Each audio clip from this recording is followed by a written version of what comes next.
Welcome to Mediocre Gaming, and today we're playing Marvel's Avengers. Well, good morning, good afternoon, and good evening. I'm Zarel.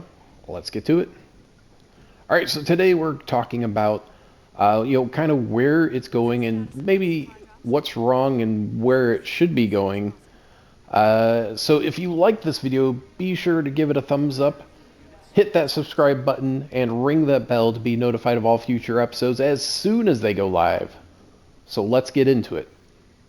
All right, so at the end of this month, Crystal Dynamics is bringing out two major things, I would say.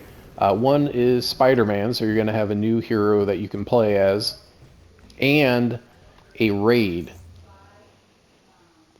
So now we're going to have a 10th Avenger to add to the roster, and we're going to have the Claw raid, which will kind of put your build to the test. So what is wrong with that? Nothing is wrong with that, actually. Spider-Man, I think a lot of people are looking forward to seeing Spider-Man as an Avenger. And, they've been kind of teasing the raid for quite some time now, so it would be really great to be able to see that come to play.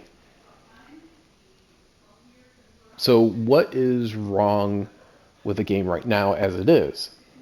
Well, I feel like a lot of people feel like, there's not a lot of reason to go into these missions to do any of the things, including, villain sectors and, even some of the other things like the, the flashbacks and the weekly missions. It just doesn't feel that rewarding. So you can play the priority threat sector, which is a weekly, and you can get a piece of exotic gear. You can play the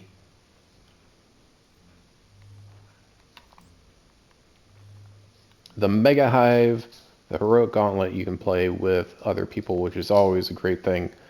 And then, of course, there is the Omega level threat family reunion, which gives you kind of the highest power rewards.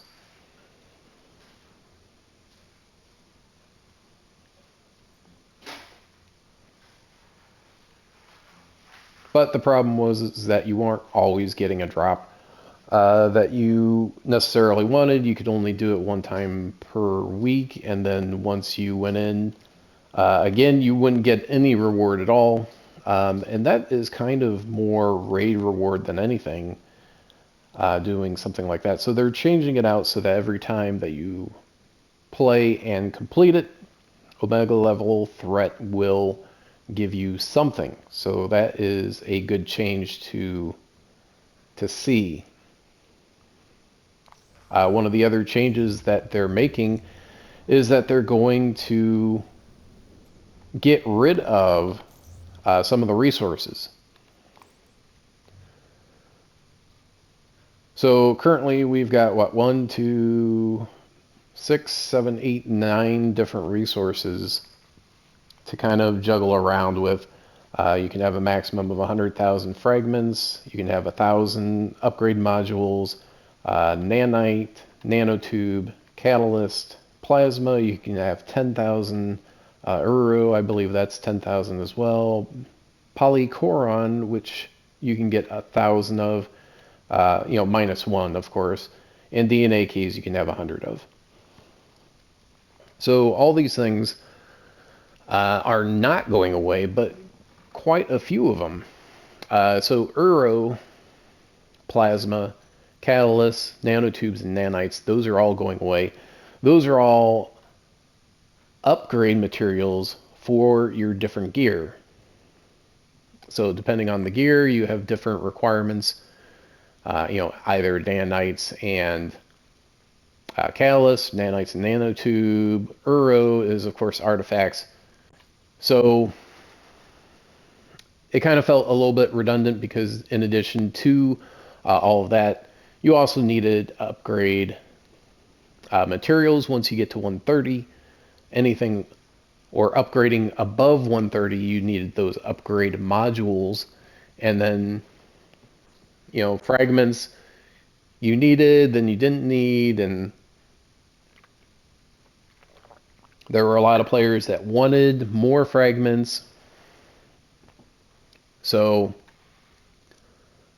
they're kind of streamlining it, which in and of itself is good. So you're going to have upgrade modules left, fragments, poly, and then the other ones are going away. So when you upgrade your gear, you're going to need fragments. Once you get to, subtract 10 from the max power, so 130 at this point, you're going to need upgrade modules and poly. Poly for major artifacts, excuse me. So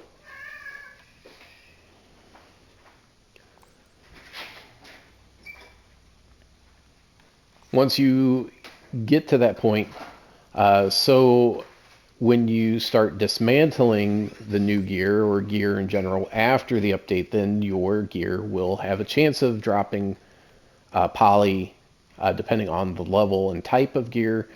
And then, of course, it'll drop fragments and upgrade modules. So you do get some of that just by getting gear, so there won't have to be certain missions that you have to play or whatever that will get you those things. So in a way, that's good because it'll streamline the process of upgrading all of your gear. So you're not just trying to upgrade certain pieces or trying to get a certain piece and then upgrading it and having that issue. Okay, so what else? I think some players kind of feel like the RPG elements are a little bit shallow. They ended up adding in champion. There we go. Champion levels. So once you max out at level 50, then you start getting champion experience, which goes towards the champion levels. Each champion level will give you 1 point. The first level of all these in this first row is all 1 point. These are all 2, and then so on and so forth, 4, 8, and 16. So you have diminishing returns on your champion levels.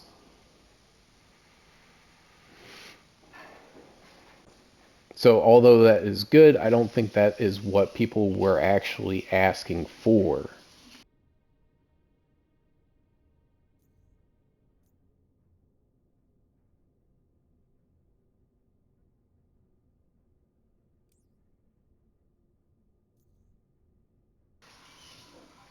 So initially people were, or the developers were talking about switching out the mastery and specialty perks on each hero so that over time that you would have different perks and you can adapt your play to your play style, but your character or your favorite character may change over time, or your gear, etc. So it's always evolving.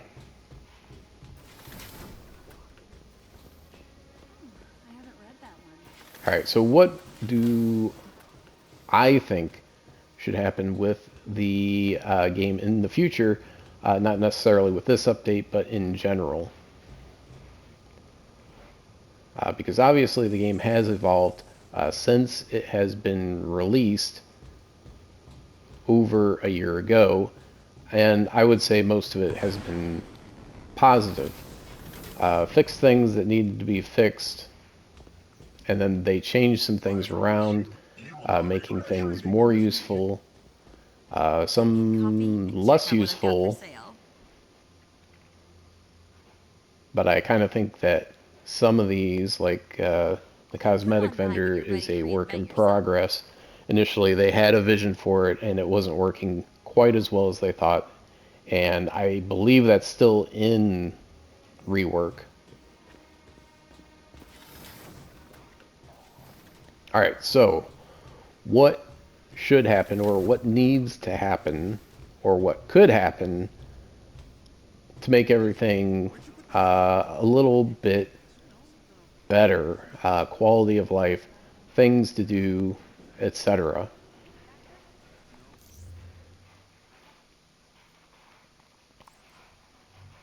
So looking at gear,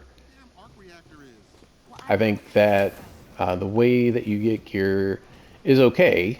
You know, you do certain missions that gives you a chance or a guaranteed chance of getting different types of gear. And that's great. However, I think that they're underutilizing RPG elements within the game itself. So instead of, or in addition to, I should say, getting some of the things that you do the way that you do, maybe We'd like to get hold of any have materials some they've been more using in their gathering research. mechanics First, so we must that gain access to A's laboratory these resources that they're getting rid of maybe can make a comeback as a resource. Why would you do that? We'll need to take control of their systems. Get me to the location on your HUD.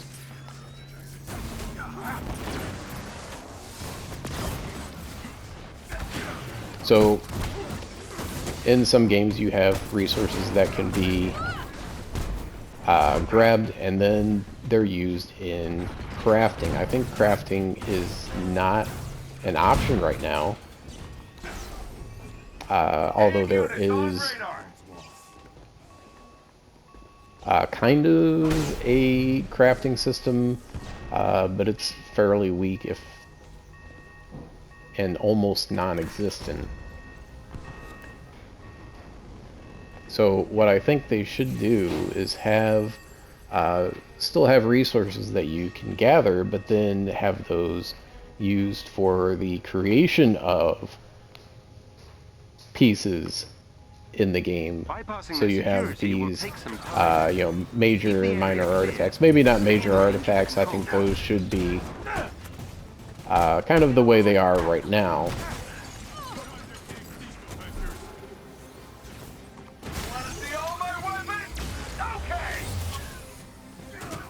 But minor artifacts, and then of course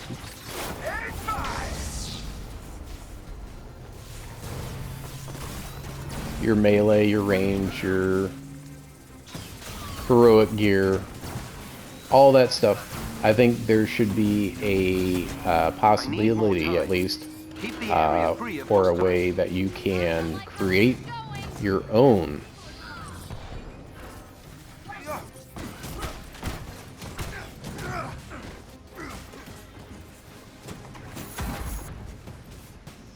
So gather the resources together.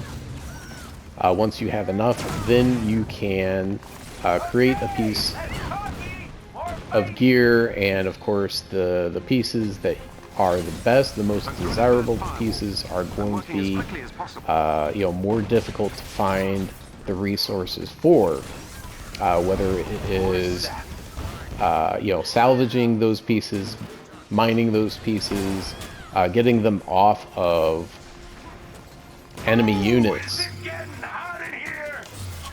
You know, I'll leave that up to the developer.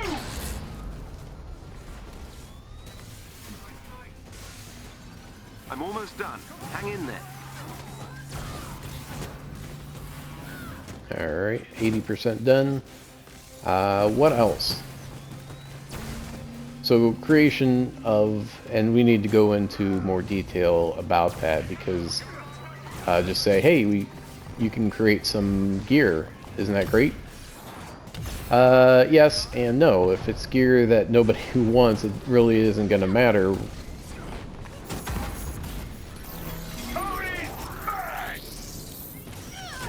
Whereas if you have very desirable gear that's very easy to make, then it's going to be a problem as well. That did it. Nice work.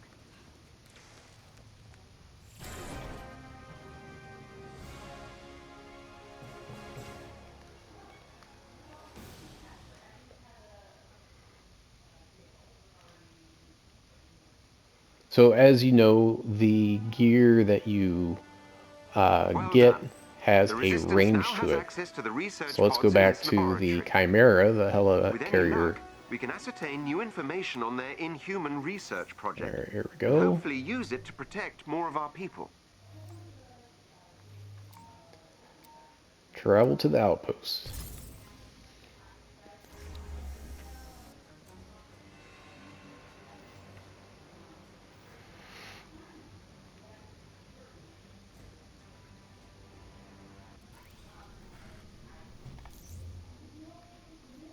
Alright, so your gear has a range to it, right? So you have the stats, intensity, valor, precision, might, resilience, resolve, etc. Let's go over to stats here. Here we go. So might, precision, proficiency, valor, resolve, resilience, intensity. And then, of course, you have things like the perks, which can affect those abilities or your abilities plus, some of the other things. So adding status to some of your melees or ranged attacks.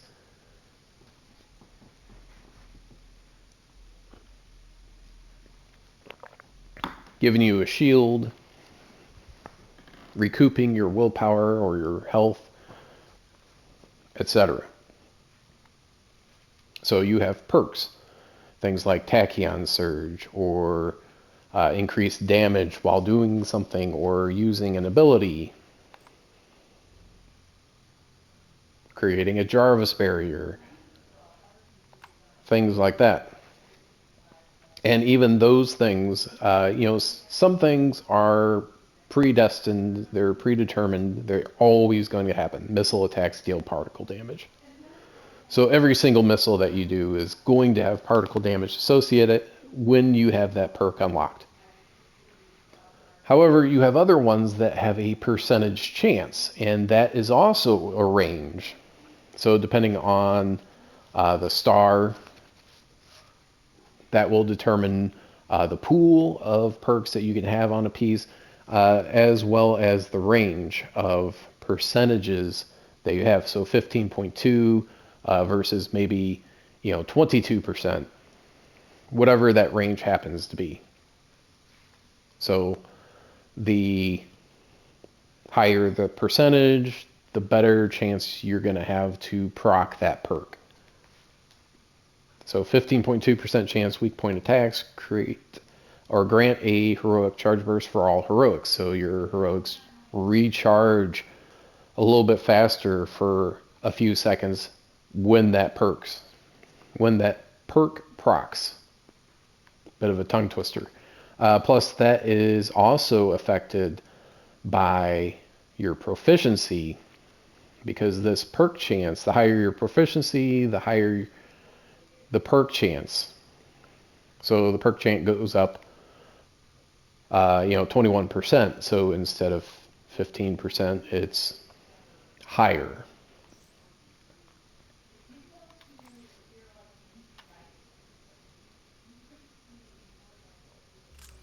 So we'll see here, poly, fragments, nanotubes, there it is. I was just about to say, I don't know why that didn't give me any Uru, when that is the one resource you need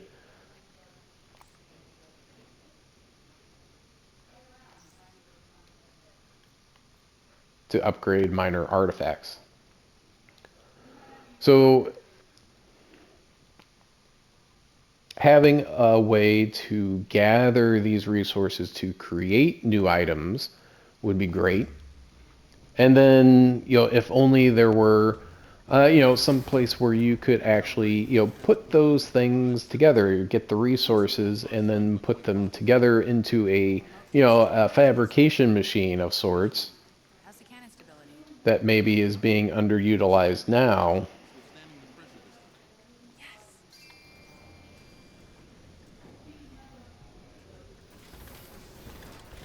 And then perhaps we could also, have maybe some laboratory space or something along those lines where you can then turn around and optimize those perks, or give you a better chance of getting a higher perk chance, or maybe a stat. So let's just say, looking at this one, I want my laser attacks to deal shock damage instead of plasma damage. So I gather the resources that I need to create a legendary piece of ranged gear, whatever that happens to be. And then I have some modus operandi, some way that I can guarantee whether that is getting a special resource that will guarantee, one perk, say one slot. I want that perk to be whatever, and then that will guarantee it. And then you go on and you create it, and you say, oh, it doesn't have what I want. That's too bad. You break it down, you get some upgrade resources, and then you go back and you gather more resources so that you can try again. But there's a lot of what I'm trying to say is there's a lot of things that could happen when you're trying to get a piece that you really want. The stats aren't right. The perks aren't where they should be. It's a 4-star instead of a 5-star, what have you. The percentages are low. Instead of plasma, you've got shock, or shock instead of cryo, or cryo instead of gamma, or particle, etc. Or you really want something that has, a Jarvis barrier on it.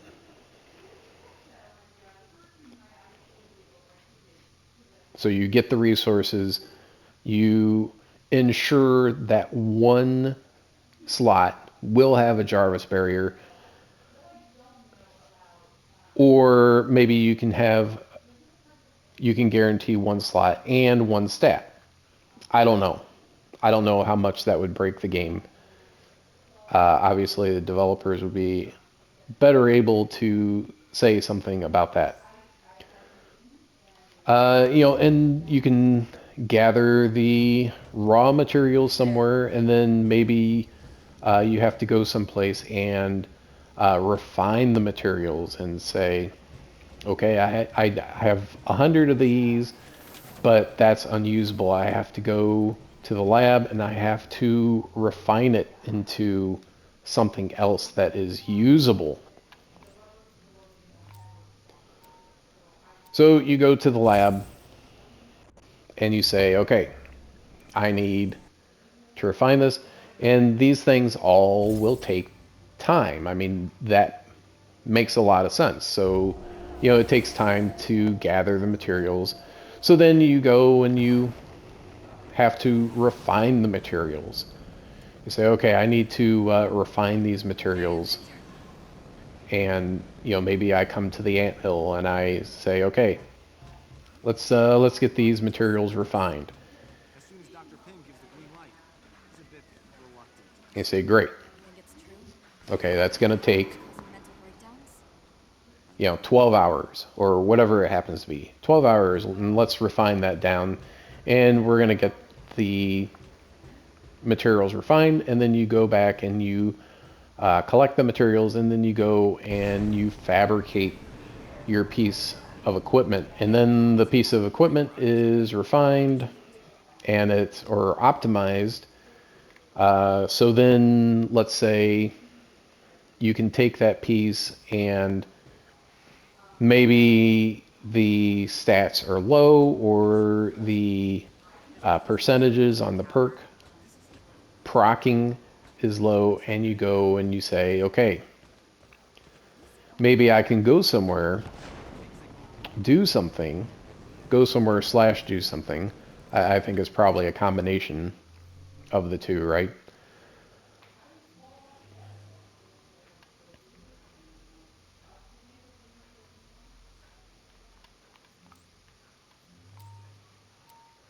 I say, okay, I want to refine this piece of gear. It's not bad, but the perks are average or maybe they're low, but the stats are good, or the stats are low but the perks are good, whatever the case may be. And you say, okay, I really would like this to be better. Maybe there's a way that you can refine that, optimize that even, so that let's say, for instance, a 140 power piece with 3 stats on it maxes out at 230. So 230, so that is 73 approximately per stat. But yours is only 150. So then you get, again, either a processed, refined resource, or maybe a special item or resource that will improve those stats to be higher. Or maybe your brazen tachyon surge is only 20% and you wanted to max it out at whatever that happens to be, let's say 30%. Same thing. You get the refined material or a special item or whatever it happens to be, and you add that to it. A vibranium shard, and you add that to it, and it boosts it up a 0.5% or 0.25%. And you see that progression where it just gets a little bit better here and a little bit better there. And maybe you rolled it and it didn't have the perk that you wanted. And then maybe there's a way that you can get that perk on either from another piece of gear, or you can roll the dice and try to get a piece or try to get that stat or perk on it as well. I mean, there's a lot of possibilities that they could add methods and ways to improve the immersion or replayability of the game. And I think that is something that is missing. It doesn't quite have that MMO feel to it.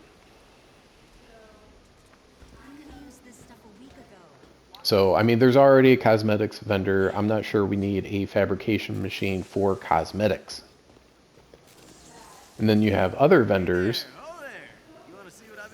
and I'm not saying that you shouldn't have faction vendors.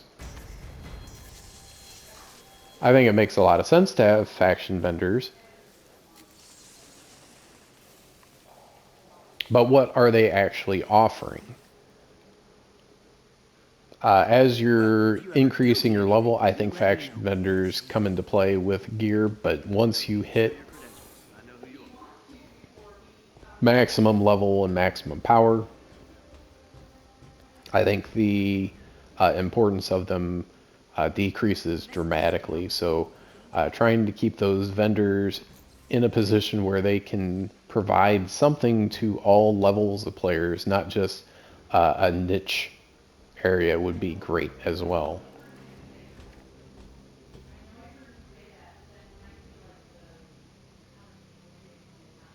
But all in all, I think Avengers is a good game that can be even better. It looks good, and I think that all in all, I think that the gameplay is very immersive, very good, and I think the combat flows very nicely for most, if not all, of the current Avengers.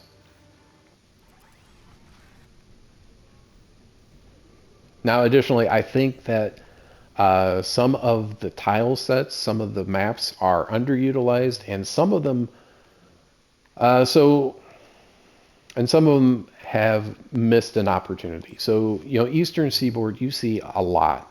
You see the Eastern Seaboard a lot. You don't see the Northern Expanse, which is the Sea Lab. You don't see that very often at all. Northern Snowy Tundra, you see once in a while, usually like Villain Sector. Pacific Northwest, you see quite a bit. Scandinavian Highlands, you don't see that often. Wakanda, you currently see a lot of, and you're going to see more of with the raid. The helicarrier, you have the harm room, which was utilized, and now I don't think it's utilized nearly as much. So, and then the Badlands you see a lot. So some of the tile sets you see an awful lot recurring over and over again. Eventually, they're going to have a free roam area in the future Wasteland. It's interesting. The Sea Lab, and then of course the satellite, the outer space tile sets, I think they really missed an opportunity here. I think that it could have been better if they had gone through and made it more procedural. So I'm going to switch back.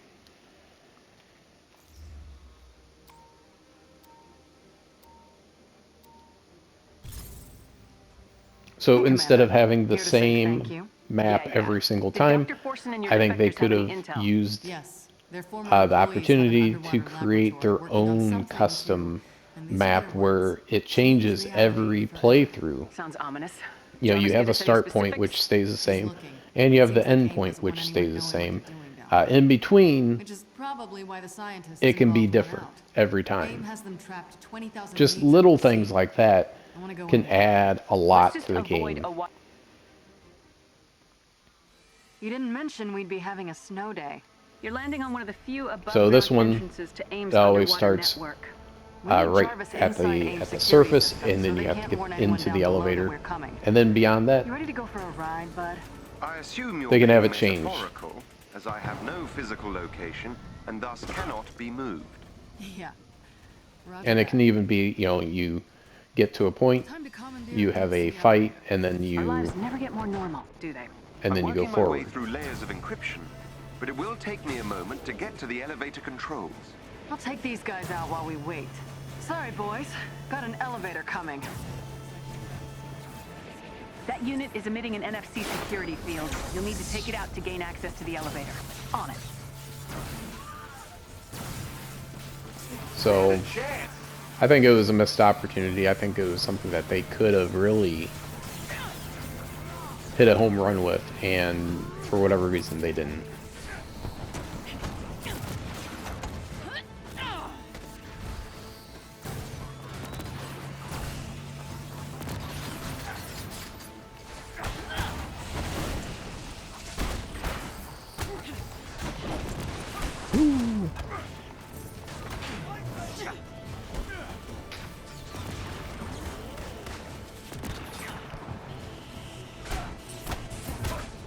Alright, once we get these security drones and... let's see, I don't know, did they? You always wonder if your AI teammates can take care of business while you're not looking.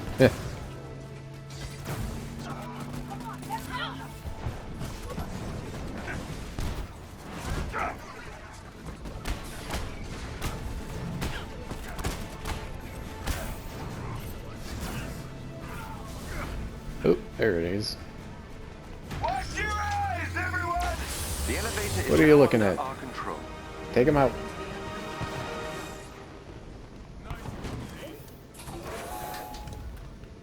So get in the elevator, and then you get into the maze. And it doesn't have to be, you know, an endless maze where Yes, Miss you don't know Roanoke. where you're going. What You was can that? still have, you know, waypoints or whatever that'll help Hi, you get Jarvis. through from A Tell to Commander B. Hill what I told you. AIM's network security is weakest below sea level. But if Miss Romanoff there's asked me to open a connection to the underwater lab. less of a, oh, I turn Why? here, turn left here, and then go straight, and then turn right down the way, and then go straight, and then take the elevator, and then I'm done. What's next? Every Guards up time, ahead. And we're getting an SOS. Can it anyone does hear us? get boring no matter how good a level looks. Oh my god! It's one of our scientists. I'm heading for them now. Jarvis, other than our little side... But that's it. dig for any I hope you enjoyed this video. ocean Be pressure sure to check us out on social media, and thank you for Understood. liking, commenting, and subscribing. And we'll see you next time.